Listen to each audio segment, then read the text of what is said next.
ဒီတစ်ခါမှာတော့ပြည်သက်တွေအားလုံးကိုခောက်ပုံကအစာတူလိုက်တာဆိုတဲ့ဟာတာပုံမြင်လေးပြောပြမှာဖြစ်ပါတယ်အဲ့ဒီပုံမြင်လေးကတော့တခါတော့ရွာတရားမှာမေတင့်နဲ့ကိုနာဆိုတဲ့လင်မယားနှစ်ယောက်ရှိကြတယ်မေတင့်ကတော့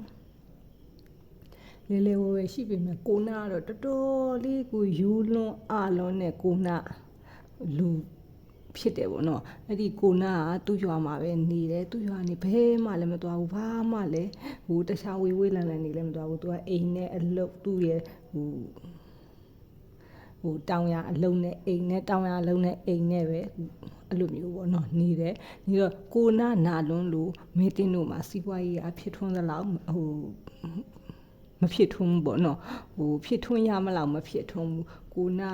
တော့ရွာထဲမှာနွားကိုရဲ့နွားလာတွေကိုရွာထဲကိုသွားရင်းနဲ့ဟိုသူများရဲ့မကောင်းတဲ့နွားတွေနဲ့လဲလာတာမျိုးတို့ကိုယ့်ရဲ့ကောက်ပဲသီးနဲ့နေကိုသူများရဲ့မကောင်းတဲ့ကောက်ပဲသီးနဲ့နေနဲ့လဲလာတာမျိုးပေါ့နော်သူ့ကိုအာလုံးတော့သူကသူများရဲ့ဝိုင်းပြီးလူလဲကြချင်းကိုလည်းခံရတယ်အဲ့လိုမျိုးတွေခံရတဖြည်းဖြည်းနဲ့မေတင်းတို့ကလည်းစီးပွားရေးကြက်တဲလာကိုနာတို့လည်းမရစီးပွားရေးတွေကြက်တဲလာတော့မေတင်းကကိုနာကြီးဒီလိုတော့မဖြစ်သေးဘူးပေါ့နော်ရှင်အနောက်ရွာကိုသွားပြီးတော့ထင်းရောက်မှလား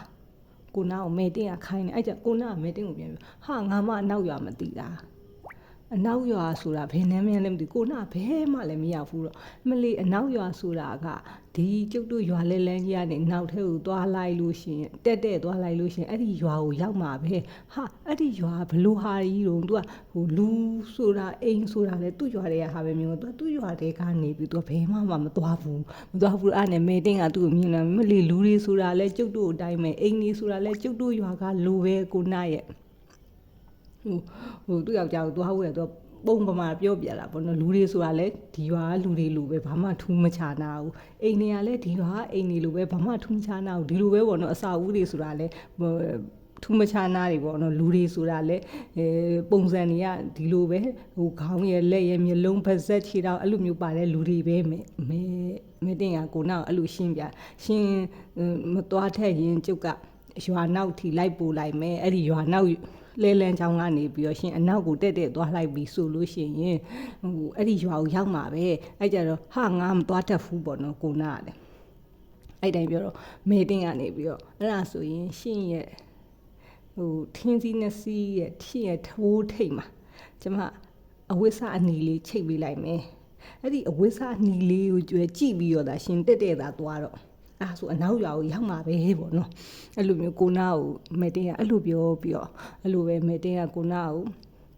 ရွာထွက်ထိလိုက်ပို့ပြီးကိုနာပခုံးပေါ်ကိုထင်းစီလေးတင်ပြီးကိုနာနဲ့မျက်နှာမူရအရက်မှာဟိုတဘိုးထိတ်မှာဟိုအဝိစာနီလေးစီးပြီးလိုက်ပြီးရှင်အဲ့ဒီအဝိစာနီလေးသာကြည့်ပြီးအဲ့ဒီအဝိစာနီလေးတက်တာသွားပြီးတော့ပေါ့နော်အဲ့ဒါဆိုလို့ရှိရင်အနောက်ပြောင်ရောက်မှာပဲလို့ပြောပြီးကိုနာကိုမဲတင်ကလွတ်လာရောလိုက်တော့ကိုနာလည်းအဲ့ဒီတဘိုးထိတ်ကဟိုဝိစာနီလေးကိုပဲကြည့်ပြီးဝိစာနီလေးတိုင်းပဲတက်တယ်ပေါ့နော်သွားရင်ကိုနာအဲ့လိုပဲအဝေးလန်လည်းမသွားဘူးတော့ကြာသူတအားမောပန်းလားတော့အဲ့မယ်လှဲလန်းချောင်းမှာလဲကောင်းမှာကိုနာအဲ့ဒီတဘိုးဟိုသူထမ်းလာတဲ့အတိုင်းကြီးတက်ပြီးချပြီးတော့ဘေးမှာလည်းအရေးအဝါဒကောင်းတဲ့ညောင်ပင်ကြီးရှိရကိုနာခဏခကြီးတစ်ထောင်နားရင်တန်းနဲ့ကိုနာတအားပင်မနဲ့သူအိပ်ပျော်သွားသူကိုနာအိပ်ပျော်သွားတဲ့အချိန်မှာလဲတဲ့စီကရောက်လာတော့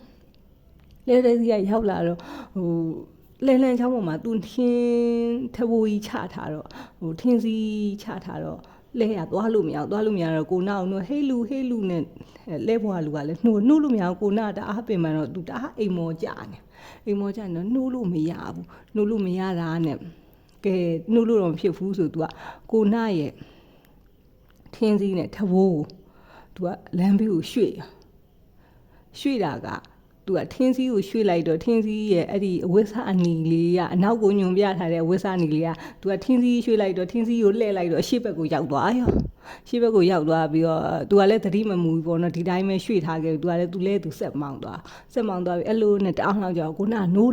လာသူထင်းစည်းကိုဟိုကလုတ်ပြီးတော့သူကအဲ့လိုပဲသူမိမပြောတဲ့အဝိစာနီလေးတိုင်းပဲဆိုတော့ကြာသူအဲ့ဒီထင်းစည်းထမ်းပြီးသူကပြန်လာရော လာတော့အမှန်တိုင်းဆိုလို့ရှိရင်အနောက်ဘက်ကိုလှည့်ထားတဲ့ထင်စရာရှေ့ဘက်ကိုလှည့်လိုက်တာဆိုတော့သူ့ရွာသူပြန်လာတယ်လို့ဖြစ်နေကိုနာမသိဘဲနဲ့လာရင်နဲ့အဲ့လိုနဲ့သူ့ရွာသူကပြန်ရောက်လာတော့ဟဲရွာထဲလို့ဝင်လာရောသူကဟဲငါမိမပြောတာမှန်လိုက်တာအဲ့ဒီအနောက်ရွာကလူတွေကငါတို့ရွာလူတွေအတိုင်းပဲအိမ်တွေကလည်းငါတို့ရွာအတိုင်းပဲဆိုမှန်လိုက်တာသူ့ရွာသူမြင်မသိဟာအဲ့ဒီအနောက်ရွာမလီဟာလူတွေကလည်းတူလိုက်တာပေါ့နော်လူတွေကလည်းသူ့ကိုနှုတ်ဆက်ဟာသူကလည်းလူတွေကိုနှုတ်ဆက်ပြီးတော့နာမည်တွေခေါ်ပြီးတော့ဟာနာမည်တွေပါတူတာဟာလူတွေမဟုတ်ငါတို့ရွာအတိုင်းပဲချွတ်စို့ပေါ့နော်သူကကိုနာမသိဘူးတာအဲ့လိုနဲ့ထင်း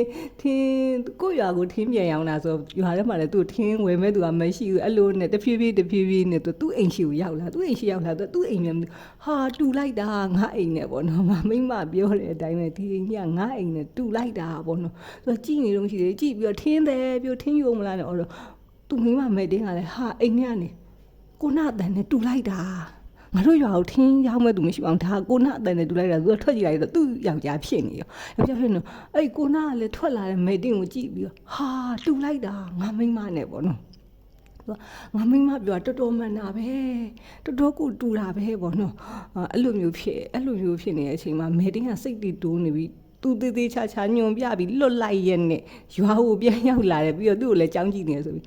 ထင်းတယ်လာပါအောင်ဆိုပြီးသူ့ယောက်ျားအားလာလဲသူတိတော့ကြတော့သူ့ယောက်ျားကိုရှင်အိမ်ပြန်ရောက်နေရပါညာနဲ့မပြောဘဲနဲ့ထင်းတယ်လာပါအောင်လို့ခေါ်ကိုနာကလည်းသွားပြီးရှင်ကျမကိုကြည့်စမ်းပါပေါ့နော်ဟုတ်ကဲ့ကျမဘသူနဲ့တူတော့ပေါ့နော်သူမိန်းမလည်းလေဟာကိုနာကိုလေစိတ်တွေကတူတော့လေစမ်းကြကျမဘသူနဲ့တူသူ့ယောက်ျားဘလို့မြန်းဖြေမလဲပေါ့နော်စိတ်အဲ့ဒီမှာကိုနာသူမိန်းမကိုစစ်ကြည့်ပြီးဟုတ်ကဲ့ဗျာဖြေရမယ်ဆိုရင်တော့စိတ်တော့မရှိနဲ့ဗျာခင်ဗျာကျွန်တော်ရွာမှာကြံခဲ့တဲ့ကျွန်တော်မိန်းမနဲ့ချွတ်စွတ်ကိုတူတာဗျလို့အဲ့ထိုင်ပြောတော့ကြမေတင်ကလည်းစိတ်တွေစိုးတယ်ဒေါသတွေထွက်ထည့်ပြီးတော့လေရှင်ဒီလောက်တောင်အားရနိုင်ရသလားဆိုခွက်ဆိုသူခေါင်းကြီးကိုခောက်လိုက်တော့လေခုနာအဲ့ဒါကိုမသိသေးဘူးမသိပဲအောင်မလေးဗျာခောက်ပုံကအစတူတာပါဗျလို့အဲ့လိုပုံမြင်လေးကတော့အဲ့ဒါပဲဘောနော်ကိုနာတာအားတာသူ့ရွာပြန်ရောက်တာတောင်မှသူမိမကိုတွေ့တဲ့တောင်သူမိမမြန်မသိပဲနဲ့ခောက်ပုံကအစားသူမိမစိတ်တူလို့ခေါင်းခေါက်လိုက်တာကိုသူကခောက်ပုံကအစားတူတယ်လို့ဆိုပြီးတော့အဲ့လိုမျိုးអော်တာပေါ့နော်အဲ့လိုမျိုးကိုနာအဲ့လိုကိုအားတာအဲ့လိုရေစရာပေါ့နော်ဟာတာပုံမြင်လေးပေါ့နော်အခုခေတ်မှာတော့အဲ့လောက်အားတယ်ကိုနာလို့အားတဲ့သူတော့ရှိမှမထင်တော့ဘူးနော်အဲ့လိုအားစရာအကြောင်းလေးမရှိတော့ဘူးလေဟုတ်တယ်မို့လားဒါတော့ပုံမြင်လေးအနေနဲ့ငယ်တုန်းကဖတ်ခဲ့ဘူးတဲ့ပုံမြင်လေးပေါ့နော်အဲ့ဒါလေးကိုရဲစရာအဖြစ်ပြန်ပြောပြတာပါဒီခေတ်ကြီးမှာတော့အဲ့လိုအားတယ်သူလည်းမရှိတော့ပါဘူးမရှိတော့ဘူးလို့တော့ယူဆရတာပေါ့နော်ရှိကျင်လဲရှိနိုင်တာပေါ့လေအဲ့ဒါရဲစရာဟာတာအနေနဲ့ပါတင်ဆက်ပေးတာပါဒီလိုပဲရေးစရာအကြောင်းအရာတွေကိုတွေ့အကြောင်းအရာတွေအများကြီးကြံပါသေးတယ်အခါအားလျော်စွာတင်ဆက်ပေးသွားပါမယ်အဲ့ဒါလေးကိုနားထောင်ခြင်းနဲ့ဆိုလို့ရှိရင်တော့ဒီ channel လေးကို subscribe လုပ်ခဲ့ပေးဖို့တောင်းဆိုပါတယ်အားလုံးပဲတာယာချမ်းမြေ့ရဲ့နေ့ရက်လေးကိုပိုင်ဆိုင်နိုင်ကြပါစေ